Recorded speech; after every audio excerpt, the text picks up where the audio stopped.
Joining me in studio today is MPP for Oakville, Stephen Crawford, and we've been talking about the recent announcement of 291 job cuts that they're saying through the autism programs at the 3 different Erin Oak locations. Now, talk to us about why we're seeing the cuts and how that's being changed around by the provincial government. Thanks, Kristen, and it's a pleasure to be here today, as always.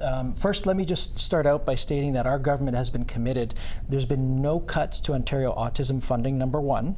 Number two, we're making an additional $300 million investment now into that particular issue of concern, which is a major issue of concern. In fact, we hosted a roundtable in Oakville just 2 weeks ago with a lot of parents and providers of autism. So we're very, very, focused on this particular issue. We will be spending more money. We're consulting right now to see how that money should be best spent.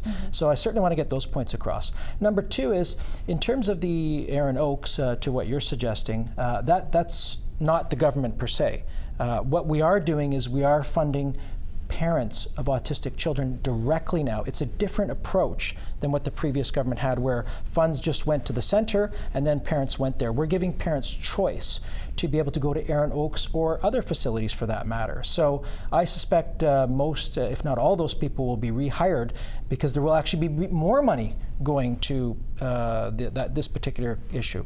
And I think that's an interesting point to make, is that we are seeing them announce that there'll be cuts over the next 3 months, but they are doing the rehire on contract approach instead, correct? Yeah. As I say, there's a difference in the approach we're taking, and we are giving parents choice as to how they want to spend that money on their children. And I think most parents prefer that.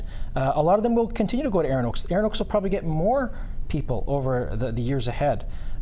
So we'll see how that all pans out, but I'm pretty confident that in the end, there will not be any layoffs over the long term. Okay.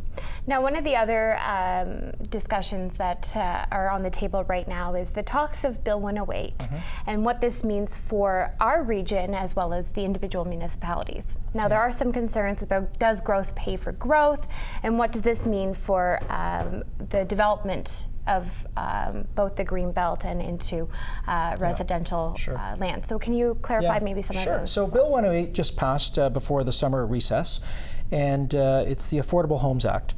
Let me make a few things perfectly clear. Number one, we're not going to be touching the green belt, so that's like crystal clear. We are not touching the green belt, period. Number two, the objective of this act is to make more affordable homes for those that need it. We have a very, very serious problem in the GTA in terms of affordability for houses. There's a number of reasons which we don't have time to go into today as to why that's the case, and there's certain things that government can do and can't do.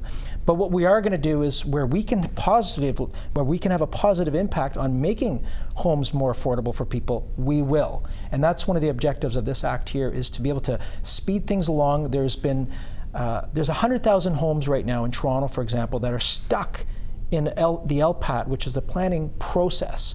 It's stuck in a bureaucracy. We are going to be hiring an additional adjudicator so we can get through this process faster, so we can get more homes built here in the GTA to help those that need it. We're also, there's initial development charges that are usually the builders actually pay for in building of homes. What we are doing to encourage community housing for low-income individuals and rental units, which we have an extreme short supply in the GTA, we're going to have those particular fees, rather than just paid up front, paid over 5 years from the developers. That'll help spur some growth in those badly needed areas of housing. Okay, wonderful.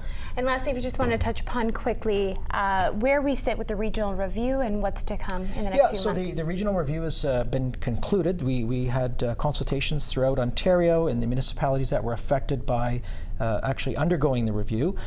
We've certainly had a lot of input from the people of Oakville, and the individuals that were headed up that particular process have all the information, and they'll be making their recommendations to Minister Clark probably in the next 4 to 6 weeks, and then that will go through the cabinet process, and we'll go from there. But as I say, I'm pretty excited to hear what they have to come up with, because I know, having been in the private sector, that when you have new people in charge and you have a new lens and a new way of looking at things, there's probably things you can be doing better and more efficiently.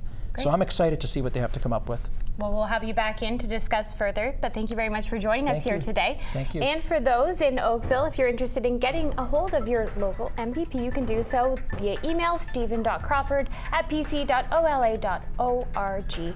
As well, you can call their constituency office at 905-827-5141.